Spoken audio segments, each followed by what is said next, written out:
এবার একটি দুর্ঘটনার খবর দিকে চোখ রাখতে হচ্ছে। শহরে বেপরোয়া বিলাসবহুল গাড়ি সেন্ট্রাল এভিনিউয়ে ভ্যান চালককে ধাক্কা। গাড়ির চালককে আটক করেছে জোড়াসাঁকো থানা। ইতিমধ্যেই জানতে পারা যাচ্ছে পার্ক স্ট্রিটের বাসিন্দা ওই ব্যক্তি। আমাদের সঙ্গে এই মুহূর্তে রয়েছেন আমাদের প্রতিনিধি অয়ন ঘোষাল। সরাসরি অয়নের সঙ্গে কথা বলে নেব। অয়ন, সাত সকালে এই দুর্ঘটনা এবং জানা যাচ্ছে যে বেপরোয়াভাবে চলছিল গাড়ি।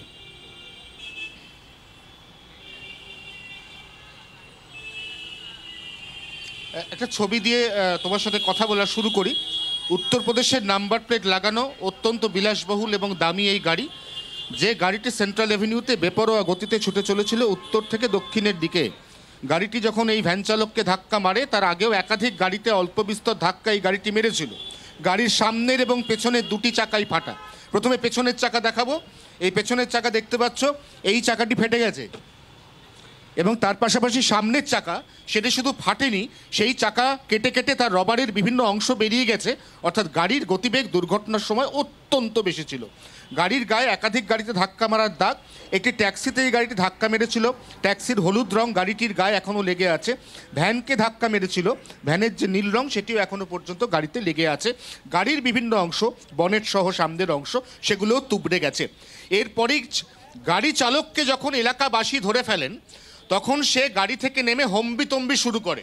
ঠিক কী ধরনের হম্বিতম্বি সে করেছিল আমরা একজন প্রত্যক্ষদর্শীর সঙ্গে কথা বলবো।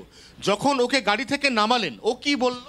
ও অনেক কিছু যাতা কথা বলছিল, আমি 10 মিনিটে আমার কেউ কিছু করতে পারবে না, আমি 10 মিনিটে বেরিয়ে যাব, যাতা ভাষা বলছিল।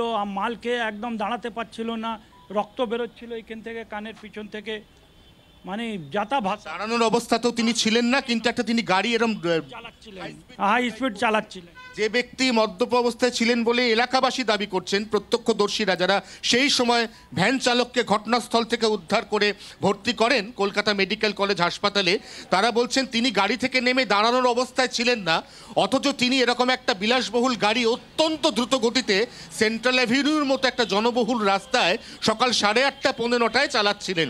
তিনি কে, তার পরিচয় কি জানার চেষ্টা জোড়াসাঁকো থানার পুলিশ করছে এবং পুলিশ সূত্রে যেটা খবর, তিনি পুলিশের সাথে চূড়ান্ত নন কোঅপারেশন করছেন। থানাতে এখনো পর্যন্ত তিনি পুলিশকে নিজের নাম, নিজের পরিচয়, উত্তরপ্রদেশের বাসিন্দা, পার্ক স্ট্রিটের দিকে তিনি কোথায় যাচ্ছিলেন এবং তার এই দ্রুত গতিতে গাড়ি চালানোর কি উদ্দেশ্য ছিল, এ সম্পর্কে একটি প্রশ্নেরও উত্তর এখনো পর্যন্ত দেননি। পুলিশের কাছে এই মুহূর্তে যেটা সমস্যা, এই ধরনের অত্যন্ত দামি বিলাসবহুল গাড়ি যতক্ষণ না পর্যন্ত গাড়ির চাবি পাওয়া যায়, সেই গাড়িটি এখান থেকে সরানো খুব কঠিন। কিন্তু এখনো পর্যন্ত থানাতে যে আটক হয়েছে চালক, সে পুলিশকে গাড়ির চাবি দিতে অস্বীকার করছে। এই অবস্থায় এই গাড়িকে রেকার বা ট্রেনের মাধ্যমে সম্পূর্ণ লিফট করে এখান থেকে সরানোর চেষ্টা এই মুহূর্তে চালিয়ে যাচ্ছে সেন্ট্রাল এভিনিউ ট্রাফিক গার্ডের পুলিশ। একদমই ধন্যবাদ তোমাকে অয়ন।